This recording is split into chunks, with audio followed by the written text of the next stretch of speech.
So student, today I am going to explain page number 21, 22 and 23 of chapter 2 diversity and discrimination, and this is the last part of this chapter. So let's see. Despite the children offering money, the cartman refused them. Why? सो जैसे आपने अभी तक पढ़ा कि कैसे अम्बेडकर जो है station पे बैठे हुए थे और उनके ब्रदर भी उनके साथ में थे, उनके कजिन्स उनके साथ में थे, बट कोई भी जो टांगे वाले थे कोई उनको जो है ले जाने के लिए तैयार नहीं था। कोई भी कार्टमैन जो उनको तैयार ले जाने के लिए रेडी नहीं था। सो आप क्या सोचते हैं कि वो मनी देने के बाद भी जो है कोई उनको रिफ्यूज करने के लिए रेडी नहीं था। How did people that at the station discrimination against doctor Ambedkar and his brother. So कैसे लोग जो है उनके लिए ये डिस्क्रिमिनेशन शो कर रहे थे डॉक्टर अम्बेडकर के और उनके ब्रदर्स के लिए।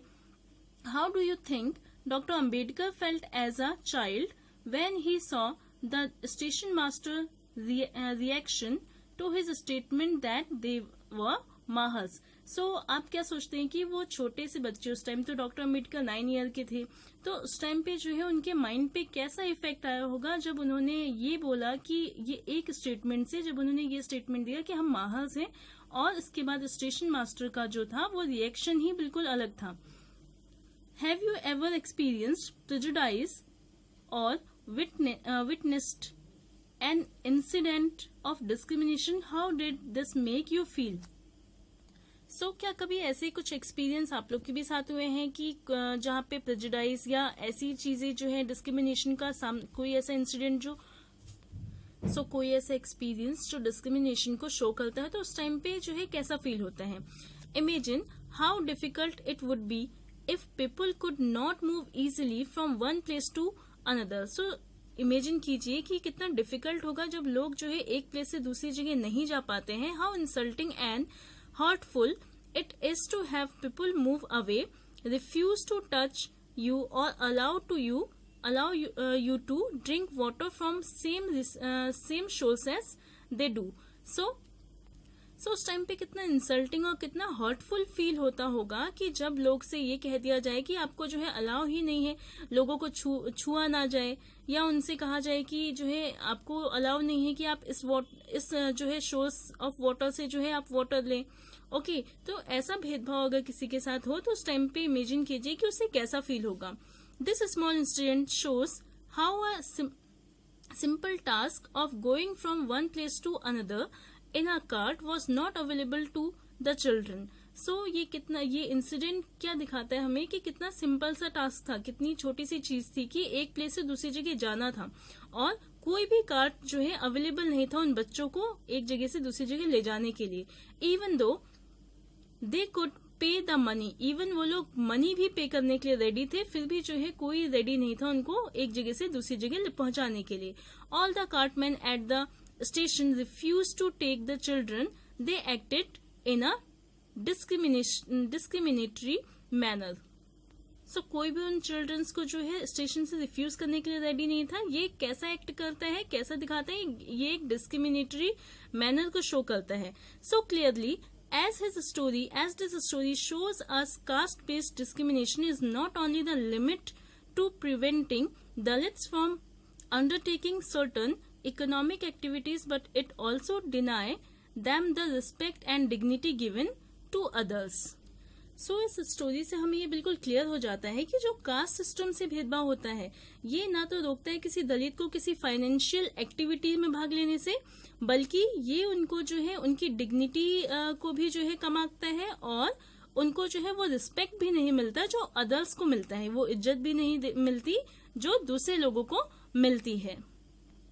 Starving for equality. So equality के लिए अब कितने स्ट्रगल्स हुए, ये कितने स्ट्रगल्स किए गए, कितने स्ट्राइव किए गए सिर्फ इक्वेलिटी के लिए, समानता के लिए, कि सबको जो है एक समान राइट टू इक्वेलिटी का जो है मिल सके, सबको समानता का अधिकार मिल सके।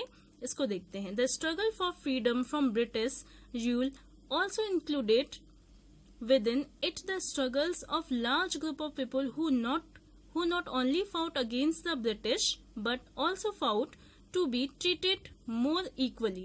So जो जितनी भी स्ट्रगल फ्रीडम हुए हैं, जितनी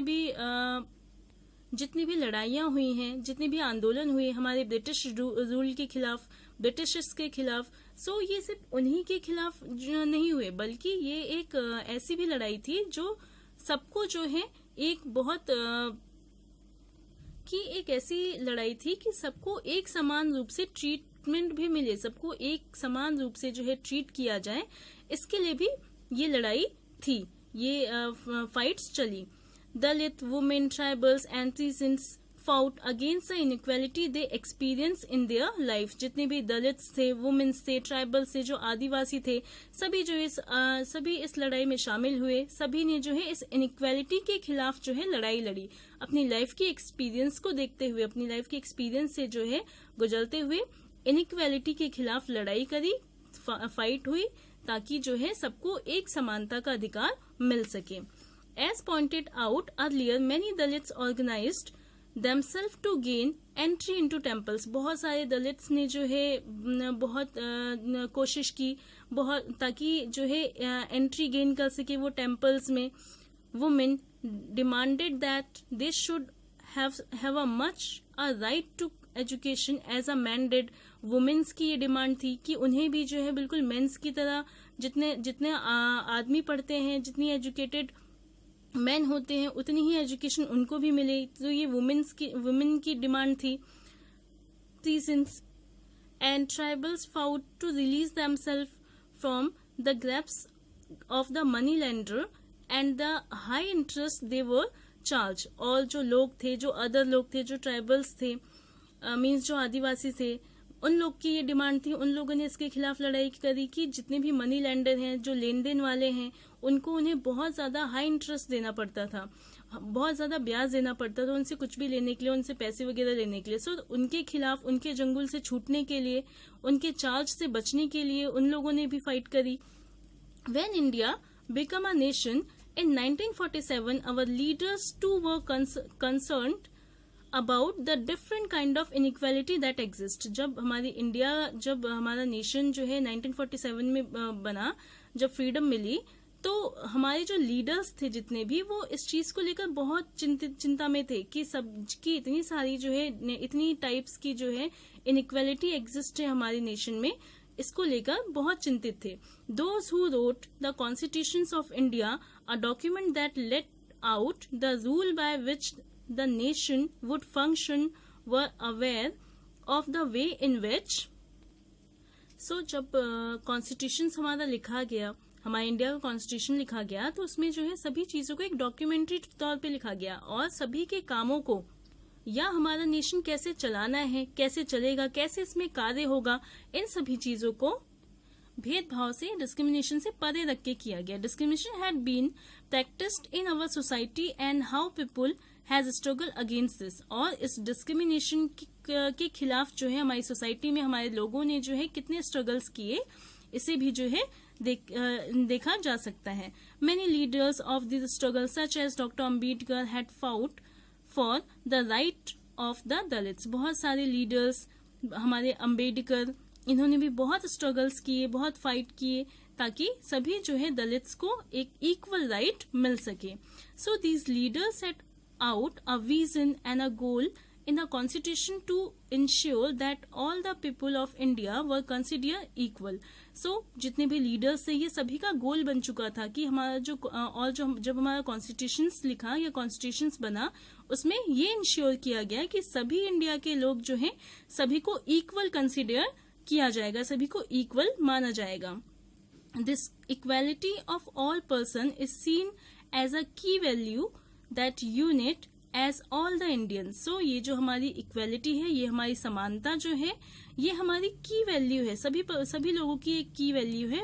ये की वैल्यू देखने को मिलता है कि हम सभी जो है इंडियंस हैं। Everyone has equal right and opportunity। सभी के इक्वल राइट है, सबको बराबरी का अधिकार है, और सभी की अपनी अपॉर्चुनिटीज हैं। Untouchability is seen as a crime and has been illegal abolished by law। So जो ये अनटचेबिलिटी देखी जाती थी, अब ये हमारे लॉ में जो है इसे एक क्राइम और इलीगल माना गया है। People are free to choose the kind of work they wish to do। लोगों को जो है ये फ्रीडम है कि वो अपने लिए जो है अपने ही तरीके के कोई भी काम को जो है वो चुन सकते हैं। Government jobs are open to all people, government jobs हैं ये सभी के लिए ओपन है। In addition the constitution also placed responsibility on the government to take specific step to release this right to equality for poor and other such marginal communities. So इसे भी हमारे जो है कॉन्स्टिट्यूशन में जगह दिया गया या हमारे कॉन्स्टिट्यूशन में कहा गया कि ये हमारी गवर्नमेंट की रिस्पॉन्सिबिलिटी है कि सभी को जो है, चाहे वो अगर वो पुअर भी है, कुछ ऐसे स्टेप्स उठाए, ऐसे स्पेसिफिक स्टेप्स उठाए जिससे ये रियलाइज हो सके कि राइट टू इक्वालिटी सभी को मिल सके। मीन्स ये समानता का अधिकार, चाहे वो पुअर हो चाहे वो मार्जिनल कम्युनिटीज के हो, सभी को जो है ये एक समानता का अधिकार जो है मिल सके। ये हमारी गवर्नमेंट की जो है रिस्पॉन्सिबिलिटी है कि कुछ ऐसे स्टेप्स उन्होंने बनाए। The writers of the constitution also said and respect for diversity was significant element in insure inequality. So जितने भी कॉन्स्टिट्यूशंस लिखने वाले हैं वो हमारी डाइवर्सिटी की, उन्होंने कहा कि हमारी डाइवर्सिटी की रिस्पेक्ट भी होगी और सभी को ऐसा इंश्योर किया कि सभी को जो है इक्वालिटी मिलेगी। एक ऐसा सिग्निफिकेंट एलिमेंट हुआ कि जिससे ये इंश्योर हुआ कि सभी को जो है एक समान अधिकार मिलेगा। They felt that people must have the freedom to follow their religions, speak their languages, celebrate their festival and express themselves freely. So और ऐसा भी लिखा गया कि सभी को जो है अपने रिलीजियंस को मनाने का, सबको जो है अपनी लैंग्वेजेस बोलने का, सभी को अपनी लैंग्वेजेस बोलने का, अपनी फेस्टिवल को सेलिब्रेट करने का और उनको एक्सप्रेस करने का भी जो है ये अधिकार है। They said that no one language, religions or festivals should become compulsory for all to follow. और ऐसा भी कहा गया कि जितना जो कोई एक ऐसा लैंग्वेज नहीं है या कोई ऐसा फेस्टिवल नहीं है या कोई ऐसा धर्म नहीं है जो कंपलसरी हो सभी के लिए कि वही जो है सिर्फ उन्हीं को जो है फॉलो किया जाए, बल्कि सभी को जो है अपनी चीजों के लिए सबको अधिकार मिला। They said that the government must treat all religious equally. और ऐसा कहा गया कि हमारी गवर्नमेंट जो है सभी को जो है सभी धर्मों को जो है और सभी धर्मों को समान मानने का अधिकार है। Therefore, India become a secular country where people of different religions and faith have the freedom to do, practice and follow their religious without any fear and discrimination. और ऐसा माना जाता है कि जो हमारी इंडिया है वो एक ऐसी सेकुलर कंट्री है जहाँ पे सभी को अपने धर्मों को जो है मानने का अधिकार है और उनसे जो है बिना किसी भय के जो है मानने का अधिकार है और उनसे किसी भी रूप में कोई भेदभाव नहीं किया जाएगा। This is seen as an important element और our unity that we live together and respect one another. और ऐसा देखा जाता है कि सभी जो है एक साथ रहते हैं और सभी को जो है एक दूसरे के लिए रिस्पेक्ट करनी चाहिए। Though these ideals are enshrined in our constitutions, this chapter point out that inequalities exist even today. हालांकि ये हमारे कॉन्स्टिट्यूशन में लिखा गया है, फिर भी ये आइडियल है, फिर भी ये चैप्टर हमें दर्शाता है कि बहुत सारे रूप में जो है इनइक्वालिटीज जो है एग्जिस्ट करती है। Inequality is a value that we have to keep striving for and not something which will help automatically. So ये जो इक्वालिटी है इसकी एक अपनी कीमत है, इस समानता की एक अपनी कीमत है और ये कोई ऐसी चीज नहीं है जो कहीं से लाई गई हो, बल्कि इसके लिए जो है लड़ना पड़ता है और इसके लिए जो है बहुत सारे स्ट्रगल करने पड़ते हैं। People struggles and positive action by the government and necessary to make this is a reality for all Indians. लोगों ने इसके लिए बहुत स्ट्रगल किए और हमारी गवर्नमेंट ने इसको एक रियलिटी बनाई हमारे सारे इंडियंस के लिए। सो राइट टू इक्वालिटी ये सभी के लिए जो है एक समानता का अधिकार प्रदर्शन करता है। Now our chapter have completed. I hope you all have understood this chapter. Thank you so much.